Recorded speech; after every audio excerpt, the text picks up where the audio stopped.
देखो, अब अगर मान लिया जाए यहाँ पर आपका मेन कॉन्सेप्ट यूज हो रहा है। अगर मैं बात किया था इस तरीके से कि 3 से 4 अगर 5 वेक्टर होंगे, ठीक है? उनका अगर एडिशन करना है, तो कैसे करेंगे? तो ट्रायंगल लॉ जो था वो काफ़ी बड़ा कैलकुलेशन देता था। तो उसके लिए हम लोग कुछ नया तरीका निकाले, ठीक है ना? तो नया तरीका क्या है? उस नए तरीके के थ्रू कैसे एडिशन करते हैं उसके बारे में आज सीख रहे हैं। क्लियर है? अब देखो सुनो समझिए इस बात को। देखो जैसे अगर मान लिया 3-4 वेक्टर है, तो जहाँ पर मतलब क्या है 3-4 वेक्टर है ना तो सबका टेल एक जगह पर ले आओ। ठीक है? सारे वेक्टर का टेल आप क्या करो कि एक जगह पर ले आओ ऐसे, ठीक है ना? और आप लोगों को पता है कि किसी भी वेक्टर का कंपोनेंट कब ब्रेक कर सकते हो आप? कंपोनेंट ब्रेक कब कर सकते हो? जब उसका टेल ओरिजिन से कोइंसाइड हो। क्लियर है? ठीक है, तो जैसे देखो यहाँ पर सबका जहाँ पर टेल कोइंसाइड कर रहा है उसी को ओरिजिन मान लिया गया। Select axis such that maximum number of vector lie along the axis. ये बात क्या होता है? जैसे अगर मान लिया जाए आपके पास इस तरह का वेक्टर दिया हुआ है। एक वेक्टर इधर है, दूसरा वेक्टर इधर है और तीसरा वेक्टर इधर है। ये एंगल 30 डिग्री और ये एंगल 90 डिग्री। तो आप कोऑर्डिनेट एक्सिस कैसा लेना पसंद करोगे? तो कोऑर्डिनेट एक्सिस आप बेहतर होगा कि आप इधर इसको एक्स एक्सिस मानो और इसको वाई एक्सिस मानो। इसको एक्स एक्सिस मानो, इसको वाई एक्सिस मानो। अब बोलोगे ऐसा क्यों करें? क्योंकि देखो ये दो वेक्टर जो है ना वो एक्सिस के अलोंग आ गया, है कि नहीं है? अगर हो सकता था आप ऐसे भी तो ले सकते थे, हॉरिजॉन्टल और वर्टिकल, लेकिन वैसे केस में केवल एक वेक्टर एक्सिस के अलोंग मिला, ठीक है ना? तो और इस केस में देखो कि दो-दो वेक्टर जो है वो एक्सिस के अलोंग मिल गया। तो जो वेक्टर एक्सिस के अलोंग होता है उसको ब्रेक करने का जरूरत तो पड़ता नहीं है, नहीं ना? तो केवल एक ही वो वेक्टर यहाँ पे रह जाएगा जिसको आपको ब्रेक करने का जरूरत है। तो इसका दो कंपोनेंट होगा, एक इधर होगा और दूसरा इधर होगा, है ना? अब क्या हो गया कि आपको सारा चीज जो है पहला वेक्टर इधर था, दूसरा वेक्टर इधर था, तीसरा वेक्टर का कंपोनेंट जो मिला वो ऐसा मिला। तो देखो अब क्या है ना कि देखो क्या होता है, जैसे यहाँ पर 1 2 3 3 वेक्टर दिखाई पड़ रहा है, ठीक है? तो इन तीनों वेक्टर को जब आप कंपोनेंट में ब्रेक कर दोगे तो इसका मतलब क्या कि अगर इस पहले वेक्टर को अगर कंपोनेंट में ब्रेक कर रहे हो, इसका मतलब अब ये वेक्टर नहीं है, इसका कंपोनेंट एक इधर है और दूसरा इधर है। ठीक है? तो इसको आप हटा सकते हो। दूसरी तरीके से इस दूसरे वाले वेक्टर को भी आप क्या कर सकते हो, उसी तरीके से आप एलिमिनेट करते हो। इसका एक कंपोनेंट कहाँ पर होगा? तो एक कंपोनेंट इधर हो गया और दूसरा कंपोनेंट किधर हो गया? इधर हो गया। ठीक है? तो फिर इसको भी आप हटा दो। ठीक है? और उसी तरीके से अगर हम लोग देखेंगे तो तीसरे वेक्टर को भी हम हटा सकते हैं। ठीक है ना? जैसे ये वेक्टर है, इसको भी कंपोनेंट में ब्रेक करना होगा तो क्या करेंगे? एक कंपोनेंट इधर हुआ और दूसरा कंपोनेंट जो हो जाएगा वो किधर हो जाएगा? इधर हो जाएगा। ठीक है ना? तो देखो क्या हो गया कि ये जितना भी जो कोऑर्डिनेट एक्सिस के अलोंग लाई नहीं कर रहे थे, उनको हम क्या कर लिए? कंपोनेंट में ब्रेक कर लिए। ठीक है ना? तो अब देखो अब हम लोग के पास क्या एक्स वाई एक्सिस की तरफ एक छोटा-सा ऐसे तुमको दिखाई पड़ रहा है रेड में, फिर ब्लैक में दिखाई पड़ रहा है और ये ग्रीन में दिखाई पड़ रहा है। 3 लाइन दिखाई पड़ रहे हैं यहाँ पे, है ना? तो तीनों को अगर ऐड कर सकते हो ना क्योंकि तीनों एक डायरेक्शन में, तो अगर आप तीनों को जब ऐड करोगे तो रिजल्टेंट अलोंग वाई एक्सिस मिल जाएगा। ठीक है? और देखो यहाँ पर एक ये वाला है और दूसरा दूसरा इसका भी तो है, तो 2 है, यहाँ पर 2 है, ठीक है? एक ये और एक ये। तो एक्स एक्सिस की तरफ 2 आगे है और एक पीछे है, तो इन सबको ऐड कर लोगे, इन दोनों को ऐड करके इसको घटा दोगे तो नेट हमको वाई एक्सिस ये क्या कहते हैं, हम लोग को एक्स एक्सिस की तरफ मिलेगा, ठीक है ना? देखो अब ये चीज़ वैसे नहीं समझ में आएगा, एक एग्जांपल के थ्रू पूरा कॉन्सेप्ट समझ में आएगा। जैसे फॉर एग्जांपल अभी हम लोग रैंडमली लेके चलते हैं, ठीक है ना? देखो एक वेक्टर क्या है आपका यहाँ पर है, ठीक है? इसका लेंथ कितना ले लेते हैं हम लोग? इसका लेंथ ले लेते हैं हम लोग चलो हम लोग ले लेते हैं कितना? 12 ले लेते हैं, ठीक है? 12। अच्छा तुम लोग को एक चीज़ और तुम लोग को ये बताना था कि sin 37 का वैल्यू कितना होता है? sin 53 डिग्री का वैल्यू कितना होता है? ये सब पता है आप लोग को या हाँ या नहीं? नहीं ना? चलो मैं नो सर। बताता हूँ, ठीक है? आज मैं बताता हूँ तुम लोग को। देखो, जो सबसे सिंपलेस्ट पाइथागोरस ट्रिपलेट होता है ना, वो क्या होता है तुम्हारा? 3 4 5, 3 4 5।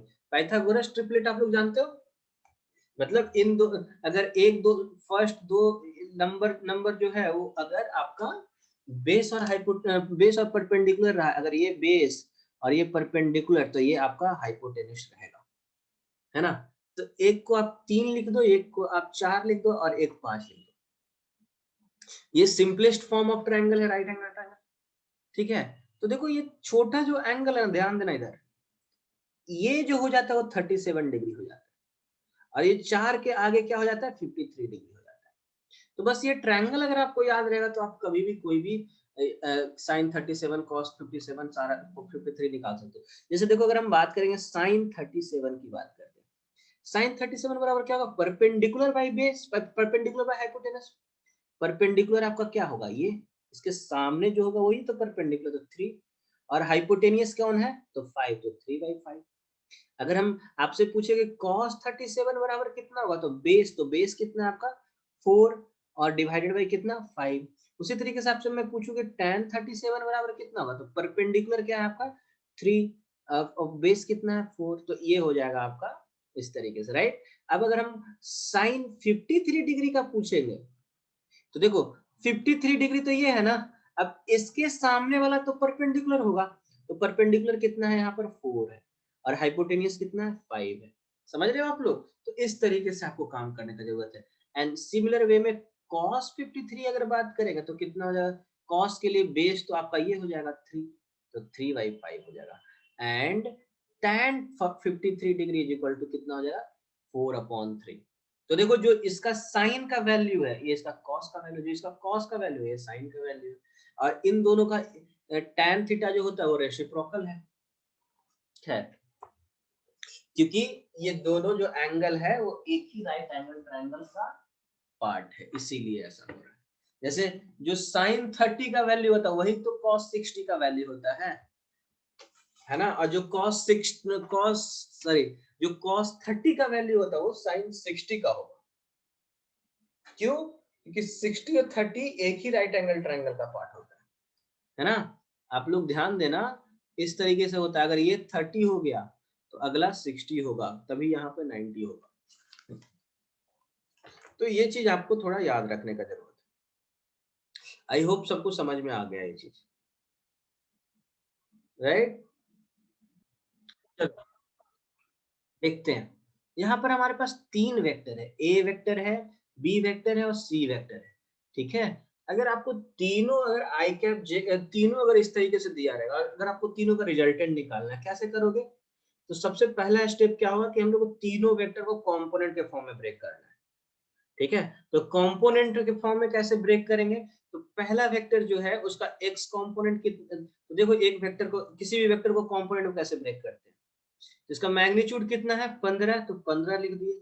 अब ये एंगल कितना है 37, तो यहाँ पर क्या लिखोगे cos 37, और एक्स एक्सिस के अलोंग है तो इसलिए आई कैप, ठीक है। एक्स एक्सिस के अलोंग यूनिट वेक्टर को हम लोग क्या नाम दिए थे, आई कैप, वाई एक्सिस के अलोंग वाला था उसको जे कैप, ठीक है। तो ये हो गया आपका एक्स एक्सिस के अलोंग, ठीक है।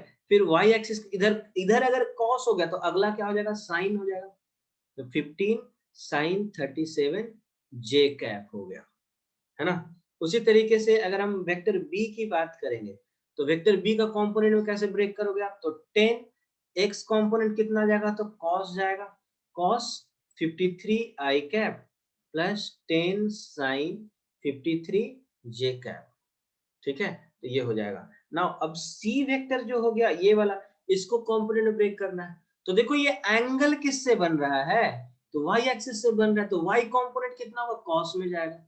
ये चीज हम लोग लास्ट क्लास में सीखे थे, तो यहाँ पर भी 10 लिखो और यहाँ पर भी 10 लिखो, ठीक है। यहाँ पर जे कैप लिखो और यहाँ पर आई कैप लिख दो, ठीक है। अब देखो इसका कंपोनेंट किधर किधर होगा, तो एक कंपोनेंट तो पॉजिटिव वाई एक्सिस की तरफ होगा, तो मतलब यहाँ पर पॉजिटिव लेंगे, लेकिन इसका एक कंपोनेंट जो होगा वो नीचे होगा, नेगेटिव एक्स एक्सिस की तरफ होगा, तो इसलिए आपको यहाँ पर माइनस लेना पड़ेगा, ठीक है। अब उसके बाद जो y कंपोनेंट है वो कितना होगा, तो इतना cos 45, तो 10√2 cos 45 हो गया, है ना। और इधर वाला कितना हो जाएगा 10√2 sin 45। तो इस तरीके से आप लोग को कंपोनेंट ब्रेक कर लेना, ठीक है। तो कंपोनेंट में ब्रेक करने का मतलब क्या हुआ पता है? जैसे देखो कंपोनेंट में ब्रेक करने का मतलब क्या हुआ यहाँ पर आपको बताते हैं।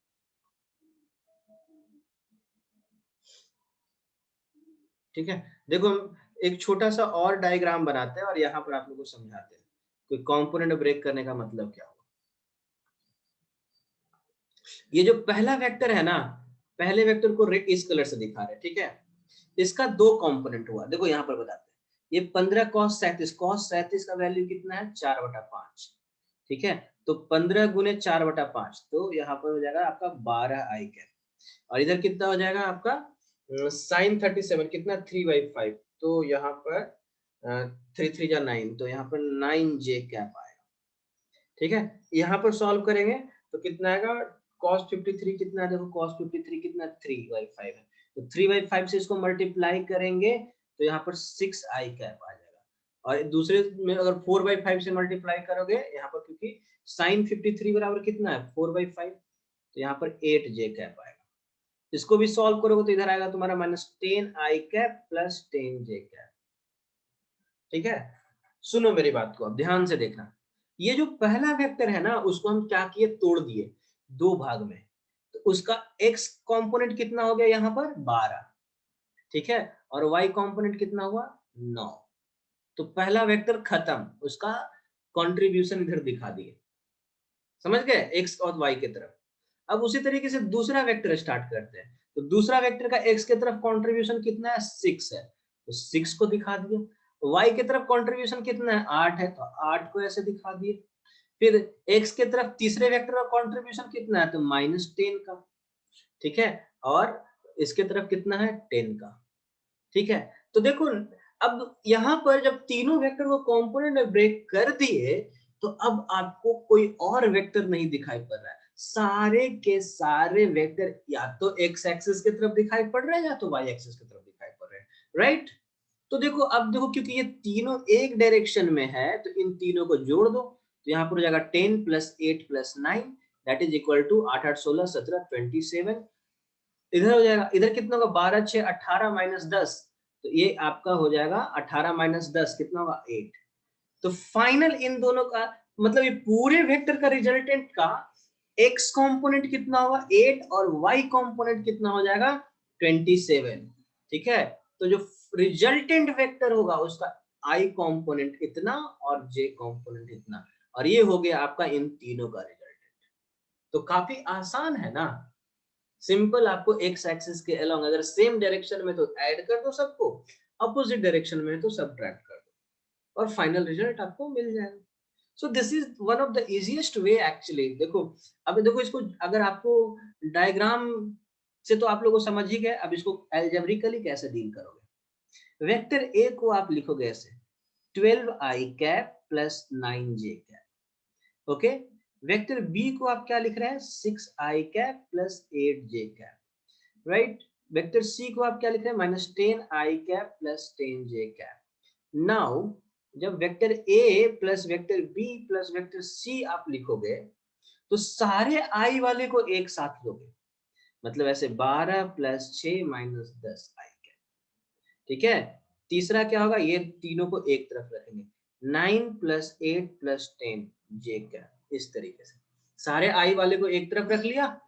ऐसा ही करते थे ना हम लोग अलजेब्रा जब शुरुआत में पढ़े थे 6th 7th में, तो x वाले जितने भी कोफिशिएंट है उनको एक तरफ कर लेते थे, y वाले को अलग कर लेते थे, z वाले को एक तरफ। जैसे अगर मान लिया जाए ऐसे दे दिया जाए x + 2y + 3x + 4y, क्या करते थे आप लोग, x वाले को अलग कर लिया तो x में 1 + 3 कर लेते थे, फिर y वाले को अलग कर लिए 2 + 4 ऐसे कर लेते थे, कर लेते थे कि नहीं कर लेते थे। सेम चीज यहाँ पर कर रहे हैं, आई वाले को एक साथ कर लेते हैं और जे वाले को एक साथ। अब इसको सॉल्व कर दो तो यहाँ पर हो जाएगा 8 आई कैप और इधर आप लोग सॉल्व करोगे तो 27 जे कैप, है ना। सो फाइनली देखो हम लोग को रिजल्टेंट हम लोग को ये मिल गया, ठीक है ना। अब देखो अब ये जो रिजल्टेंट मिल गया ना आपको, ये जो रिजल्टेंट है वो आपका कितना 8 आई कैप प्लस 27 जे कैप। अगर ये रिजल्टेंट का वैल्यू आई कैप जे कैप में पूछ रहा है तो आप ऐसे बताओगे, लेकिन पूछेगा कि रिजल्टेंट का मैग्नीट्यूड बताओ, तो क्या करेंगे हम लोग 8 का स्क्वायर करेंगे और 27 का स्क्वायर करेंगे, जो रिजल्ट आएगा वो इधर है। ऐसा क्यों कर रहे हैं? क्योंकि ये जो वेक्टर है वो बेसिकली दो वेक्टर का एडिशन है, एक इधर 8 और इधर दूसरा 27, और दोनों के बीच में एंगल कितना है 90। तो जब दो वेक्टर के बीच में एंगल 90 होता है तो रिजल्टेंट कैसे निकालते हो? ए स्क्वायर प्लस बी स्क्वायर का रूट ओवर करते थे, याद करो आप लोग, 90 डिग्री जब एंगल रहता था। तो वही तो यहाँ पर भी कर रहे, 8 स्क्वायर और 27 का स्क्वायर कर रहे, तो यहाँ पर आपको इसका मैग्नीट्यूड मिल जाएगा। और अगर एंगल की बात करोगे, ये एंगल कितना बना है 5, तो 5 बराबर क्या हो जाएगा, इधर ये जितना लेंथ होगा ये उतना ही लेंथ होगा, ये 27, तो tan phi is equal to हो जाएगा आपका 27/8।